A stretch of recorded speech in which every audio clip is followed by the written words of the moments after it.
আজ আমি বানিয়ে ফেললাম মাছ ছাড়া মাছের এক দুর্দান্ত রেসিপি। সো হ্যালো এভরিওয়ান, আমার রান্নাঘরে তোমাদের সবাইকে স্বাগত। আজকের রান্নার মেনুতে আছে কাঁচকলার কোপ্তা কারি, যেটা খুব সহজে বাড়িতে বানিয়ে নিতে পারবে। তো প্রথমে আমি কড়াই বসিয়ে তাতে গোলমরিচ, জিরা, লঙ্কা দিয়ে হালকা নাড়াচাড়া করে নামিয়ে নিলাম। এবার দুইটা কাঁচকলা আর একটা আলুকে মাছ বরাবর কেটে ধুয়ে রাখলাম। তারপরে একটা কুকার নিয়ে তার ভিতর আলু কাঁচকলা দিয়ে সামান্য জল দিয়ে দিলাম। বেশ, এবার এতে নুন, হলুদ আর অল্প একটু সরষের তেল দিয়ে কুকারটাকে বসিয়ে দিলাম আলু আর কাঁচকলাগুলো সিদ্ধ হওয়ার জন্য। ততক্ষণ এইদিকে যে গরম মশলাটা করে রেখেছিলাম ওটাকে শিলনোড়ায় বেটে নিচ্ছি। আমার তো মশলা বাটা কমপ্লিট, আর এদিকে দেখো কলা আর আলুগুলো একেবারে সিদ্ধ হয়ে গেছে। তাহলে আমি আর দেরি করব কেন? তাড়াতাড়ি করে ওদের জামা প্যান্ট খুলে দিয়ে ভালো করে আলু ছিঁচাই করে ছিঁচে দিলাম। পরে আলু আর কাঁচকলাগুলোকে খানিকক্ষণ হাতে করে চটকে চটকে মাখতে হবে। ওয়েট ওয়েট, এবার একটু মেকআপ করতে হবে তো, তাই সামান্য আদা, হলুদ, লঙ্কা, নুন, বেসন, খাবার সোডা দিয়ে সামান্য মেকআপ করিয়ে দিলাম ওদেরকে। ব্যাস, এই পর্যন্ত হয়ে গেছে। এবারে আবার ভালো করে ওগুলোকে চটকে চটকে একসাথে মিক্স করে নাও। এবার হাতটা ধুয়ে একটু তেল হাতে মেখে নিলাম, যাতে এই ডোগুলো বানাতে হাতে ওগুলো না লাগে। তো এবারে কিছুটা কিছুটা করে কাঁচকলা আলু মাখাগুলোকে নিয়ে সুন্দর করে একটু মাছের শেপ দিয়ে নিচ্ছিলাম। তোমরা এটা নিজেদের মতো শেপ দিয়ে বানাতেও পারো, কেউ গোল কেউ লম্বা করে, কিন্তু আমার মনে হলো মাছের শেপ দেওয়াটা বেশি সুন্দর লাগছে। তো দেখো, সবগুলো হয়ে গেছে। ফাইনাল লুকটা দেখো কতটা সুন্দর লাগছে। এরপর এগুলোকে তেলে ভেজে নিতে হবে।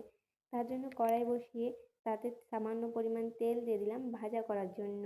তো কড়াইয়ের তেলটা গরম হয়ে যেতে আমি একের পর এক এই মাছের শেপ দেওয়া আলু কাঁচকলা মাখাটাকে দিয়ে দিচ্ছি। এদিকে এগুলো ভাজা হোক, ততক্ষণকে আমার আর একটা মশলা করতে হবে। এখানে নিয়েছি আমি আদা, কাঁচকলা আর কিছু পরিমাণ আদার টুকরো। ব্যাস, এরপর এগুলো মিক্সিং জারে পেস্ট করে নিলাম।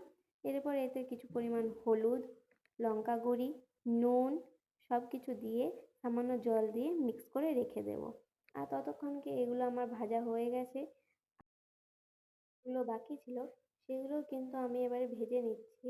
আর এই ভিডিওটা যদি তোমাদের ভালো লেগে থাকে অবশ্যই কিন্তু একটা লাইক করে পাশে থেকো। আর এরকম সুন্দর সুন্দর ভিডিও পেতে তোমরা আমার চ্যানেলটিকে সাবস্ক্রাইব করে দিও, আর ফেসবুক থেকে দেখে থাকলে অবশ্যই আমাকে ফলো করে পাশে থেকো। তো দেখতে দেখতে আমার সবগুলো ভাজা হয়ে গেছে, আর একবারে মাছ ভাজার মতো লাগছে দেখতে। এবারে কিন্তু আমি মশলাটাকে কষিয়ে নেবো। তার জন্য যে তেলটা পড়েছিল তাতে পাঁচ ফোড়ন, তেজপাতা, শুকনো লঙ্কা সব দিয়ে কিছুক্ষণ নাড়াচাড়া করে নিলাম। এবারে জলে গোলা যে ওই মশলাটা ওটাকেও দিয়ে দিলাম। এবার এটাকে ভালো করে নাড়াচাড়া করে যতক্ষণ না তেল ছাড়ছে মশলাটা থেকে ততক্ষণ কিন্তু আমি নাড়তে থাকবো। किस मोड़ पे है लाई आशिकी ओ खनहरिए बेघोरे। তো কিছুক্ষণ ধরে নাড়াচাড়া করতে করতে ফাইনালি মশলা থেকে তেল ছেড়ে দিয়েছে। এবার আমি এর উপরে জল দিয়ে দেবো। জলটা দিয়ে দেওয়ার পর আবার কিছুক্ষণ নাড়াচাড়া করে নেব।